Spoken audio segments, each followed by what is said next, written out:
For those of you considering buying a Dynamax Isata 5, my wife and I are full-timing in this 2025 28SS. We absolutely love this particular floor plan and model.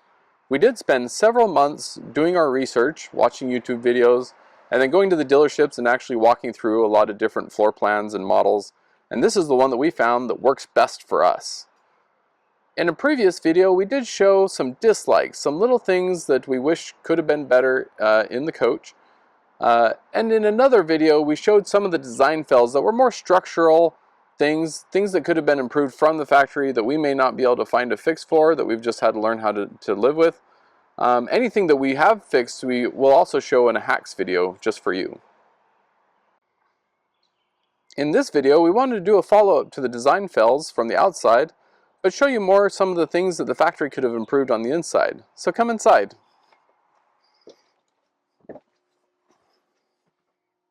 Let's talk about the windows and the blinds. We really like that there's plenty of view, the sun can come in, you can get decent cross flow with the wind when they're open.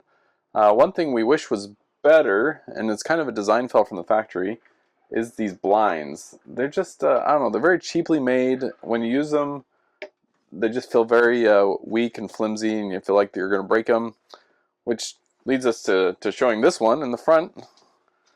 This one was broken when we picked it up from the dealer. So it just shows you that they can break. And we have looked online. There are some videos that show how you can fix these yourself. We're just going to add this to our list of items we want to be fixed under the warranty. But yeah, right now it's completely non-functional. So it does show that we have to be very careful with them so we don't break the blinds. And on the Isata 6, we've seen some preview videos for it. They've actually completely got rid of these headers on top of the windows and these types of blinds, and they've actually gone with the two-part blind with a bug screen and a blackout curtain that slide as one piece, and a much better design. So they must be listening to people like us as far as these things need to be changed out for something better. Another thing we wanted to highlight, because it was almost a deal breaker for us, is we really wanted to use this bed up here for adults. As you can see, it's almost a queen-size bed, so there's plenty of room to fit two adults up here. And we actually wanted to use this space sometimes too to be able to either sleep ourselves or have visitors sleeping. Plenty of space, but the design fell from the factories. They did not make it a very strong bunk. So as you can see from the caution sticker, it only holds 300 pounds. So you really would have a hard time fitting two adults up there. They obviously had kids in mind when they designed the weight limit for the bunk. But we've seen other models where they hold anywhere between 500 and 750 pounds. And that's more realistic for this size of a bunk and actually having it be usable. One other thing I wanted to highlight, not necessarily design fell, but we just wanted you to be aware of it. Since the bunk over the cab is not really an option for adults, you would think that perhaps using the dinette as a bed would also work. And obviously there's no weight limit per se on it, at least not like the 300 pounds on the bunk. But it's just short. So I'm 5'10", average male height I would say, and I have to sleep diagonally on it if I want to use it. It would have been nice if it was just slightly bigger, a little bit bigger table, some way to be able to use the space a little better to where you can actually sleep adults on this spot, since you can't really do it on the overhead bunk. The other design fail we wanted to talk about that would be pretty easy for Dynamax to fix, and we may even be able to come up with a hack for it ourselves, is this insulation curtain. There's two parts that we really wish they would have fixed on it, and that is they designed the bunk to move so that you can flip it over and have better access to the cab, but obviously that doesn't allow you to do anything with the insulation curtain. They put the attachments for the curtain right here directly onto the bunk. And so if you have any kind of sheet or blanket covering the bunk, you can't use the Velcro to attach it. And once again, if it were to flip open, there would be nothing that attaches this insulation curtain. So it's just kind of a weird design feature that's not very good for us. The second part is they put the zipper on the top going backwards. I mean, you think you would start up here and you would unzip by going down, but here it's just odd because it starts from the bottom. And if they had just reversed the zipper, where it would start from the top and you just close it and open it, it would be far easier to use. They just could have done a better job with it. Let's talk about the kitchen. There's a lot of things we absolutely love about this kitchen. The first being that you have an extension and countertop space to give you more space to do prep work if you're going to cook. We really like that there's integrated plugs and that the trash can is also integrated. And the sink is a good size. And the same thing with the stovetop. It's a good size stovetop, but we've seen other models where it's actually a 2-burner stove, giving you a little bit more counter space in between. And that's, not necessarily a design fail. They went with this for a reason, I'm sure. But we just wanted to highlight how it can be a little bit of a design fail as far as you have this 3-burner stove, but it's not very usable. Because if you just get 3 pans,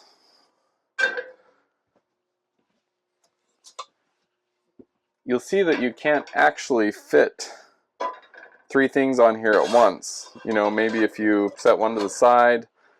But once again, how often you actually be using 3 pans, and especially in this configuration where it doesn't really fit.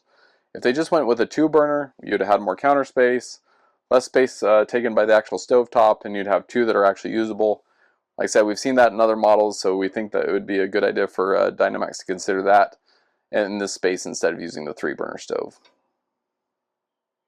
And one other thing we wanted to highlight from the kitchen, as you may see, our smoke detector is hanging open and the battery's out, and that's because we made toast this morning, and how making 1 piece of toast in this corner will set off the fire alarm. This isn't a Dynamax problem. We had this in our last RV in a 5th wheel, which was a Forest River Vengeance Rogue Armored. But maybe it's a Forest River line or wherever they're getting their fire alarms from, their smoke detectors from. But we replaced this in our last RV with a European model that worked a lot better. We could cook in it without it going off. So this is something that's easy to replace. We've just gotten used to hurrying pulling it apart and taking the battery out whenever it goes off. But hopefully that's something they can think about to get a different model, a better model of smoke alarm, so people don't have the issue of it going off when you're just cooking.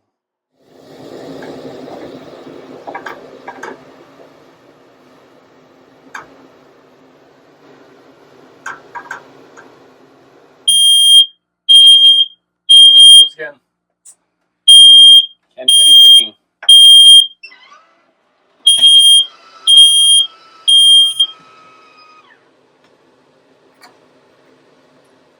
In the bathroom, there's a couple things we wanted to highlight.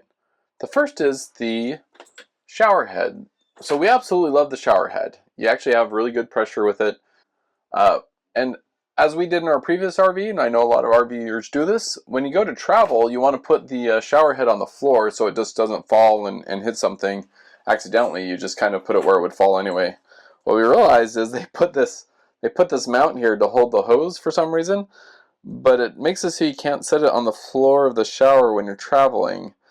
And this piece right here that can hold items from the shower was actually installed over here when we got it.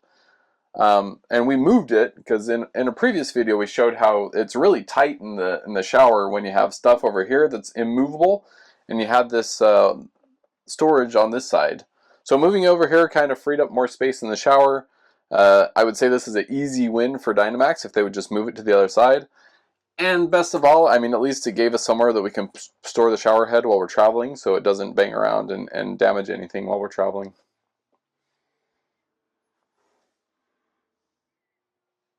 So Dynamax made a few design choices for the toilet that we wanted to talk about. So they went with a macerator toilet in this unit.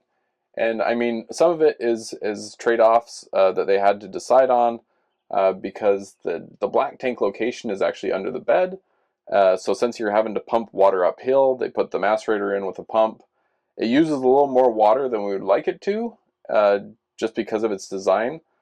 So if you're considering boondocking, that could be an issue as far as how many flushes of the toilet you actually get. One surprise to us that we weren't aware of until later on is that the bathroom sink is also plumbed directly to the black tank. Not through a pump, but through gravity. But obviously every time you're using water in the sink, you're also filling your black tank.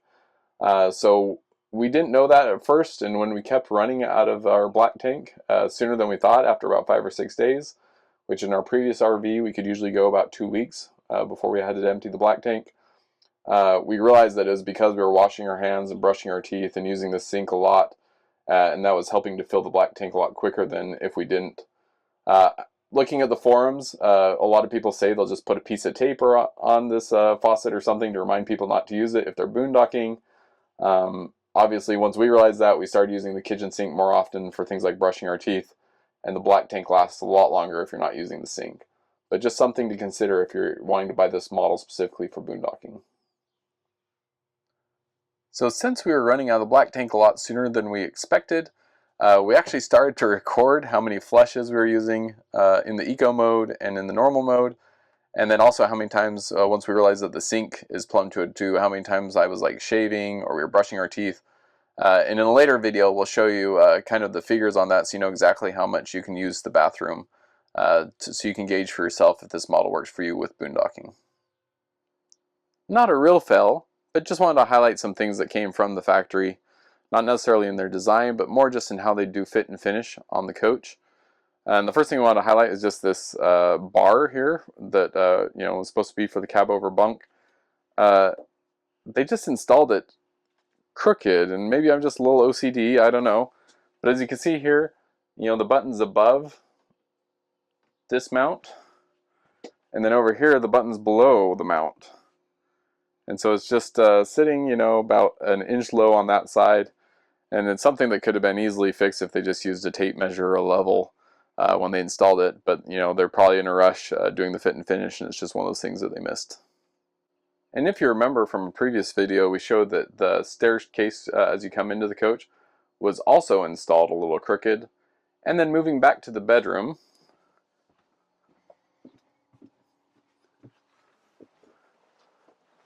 the rail for the door, they actually installed it on a slant as well, moving this way. And we haven't been able to figure out if that was done on purpose or once again it was a mistake. But it does make it so, I guess if you were to forget to latch the door, it does stay where it's supposed to be on this right side. But it does make it hard when you close the door because if it's not latched, it just slides back open. So we wish it was just installed level so that no matter where you put the door, it would just stay where it's at, and you just have to remember to latch it when you're traveling. Another fit and finish item has to do with the glass inside the cabinet doors. I mean, I think they did it just kind of the aesthetic element. It does look good, but how they're mounted, the glass is mounted in there is with these little plastic rubber pieces, and they were falling out a lot, and we kept trying to push them in by hand, and eventually we had to just find a way to really find something thin that could really push them in well, and we haven't had an issue with it since. But yeah, how it came from the factory was very loose, and the glass kept on sliding out because these rubber pieces wouldn't stay in place. One fit and finish problem, just after 6 weeks of use, is this caulk around the shower controls has already cracked and come undone. So we'll just have to go buy some caulk and redo that ourselves. It's just kind of surprising that it only took 6 weeks for that to happen. In the fit and finish category is the carpet. There's not a lot of carpet in the RV, so there's some that lines the wall of the entryway on the sides of the stairs, and in the bedroom on the sides of the bed there's also carpet.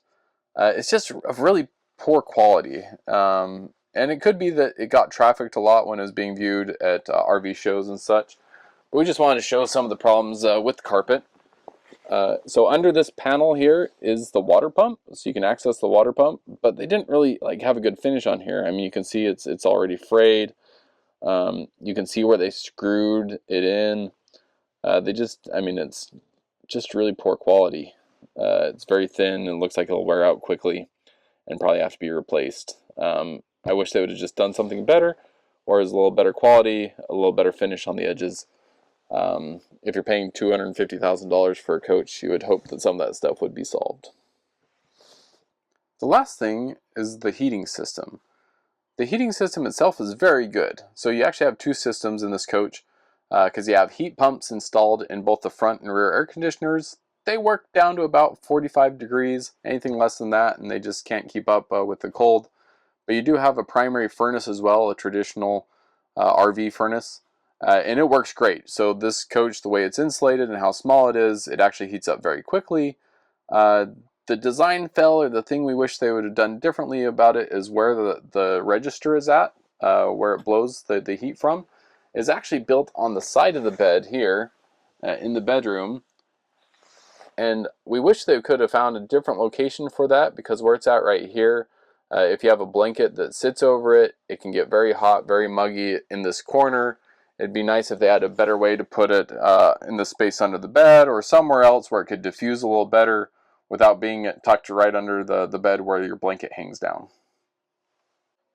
If you're interested where the rest of the heating system comes from, so you have an intake under the fridge, and then you have other registers for where the heat comes out here under in the kitchen, under the kitchen sink, and in the bathroom under the shower.